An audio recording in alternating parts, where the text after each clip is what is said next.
Queen City News honors Black History Month. The iconic James Brown was a singer, songwriter, dancer, producer, and band leader. He was born in 1933 in Barnwell, South Carolina. His career lasted more than 50 years. He died at the age of 73 on Christmas Day in 2006.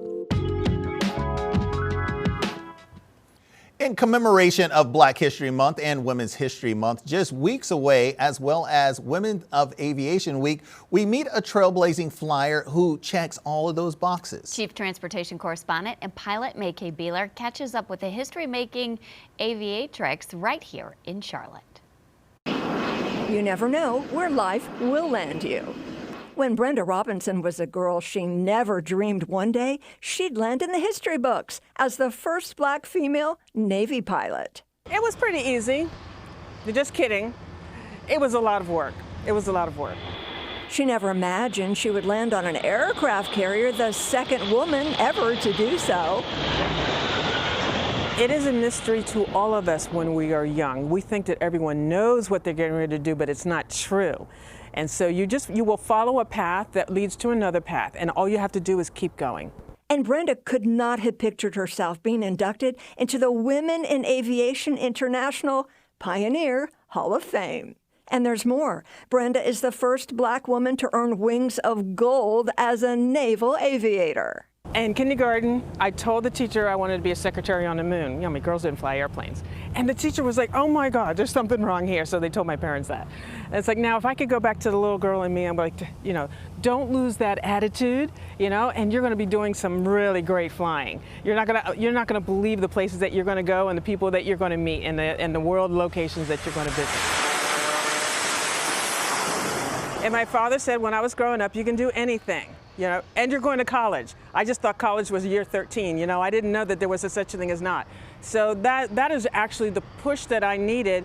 Although growing up as a young Black child, that was not really the truth. But he kept telling me over and over again, I believed him, and that is all that's required. That is all that's necessary. It is this ideology that feeds her present passion, flying it forward as the president of her own aviation camp of the Carolinas. Held at various Charlotte area airports, the camp is a single-day aviation career camp, introducing kids to all things flying. I actually want them to have more confidence so that no matter what career they choose, whether it's aviation or not, that they understand how they can actually do it no matter what.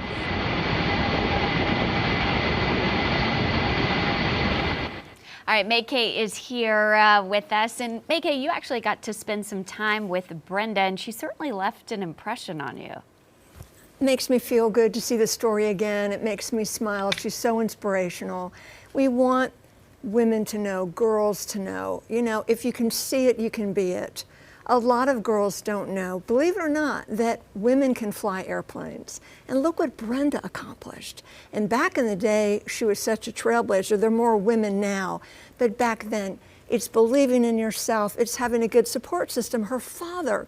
And isn't it interesting that she said, well, she wanted to be a secretary on the moon because she didn't know a woman could go to the moon, or there are female astronauts now.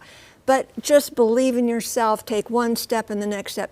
Lovely lady, very warm, caring, flies it forward. Yeah, she made an impression on me, and she is inspiring kids of all ages now, males and females.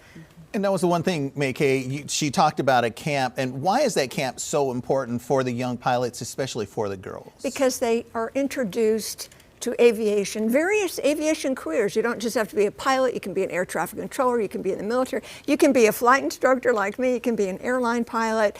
It's so fun and it's so interesting. So she shows you the different possibilities. It's a one-day camp, and she does it during school breaks. One's coming up here in the spring. We need to look at her website, aviationcamps.com, because they're still putting the dates together. People are already signing up, though.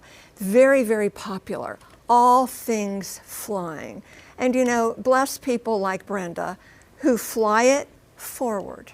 I like what you did there with that. You like that. And that camp, even one day, can be so impactful for a young mind. It inspires you, it shows you what's out there. Social media has changed things. We can see on social media, flying astronauts, pilots, Back in the day when I was younger, and we're about the same age, 21, when we were learning to fly, there really weren't role models that you were aware of. We had Sally Ride, the first female American to go into space. But now we see folks on social media that can help encourage us.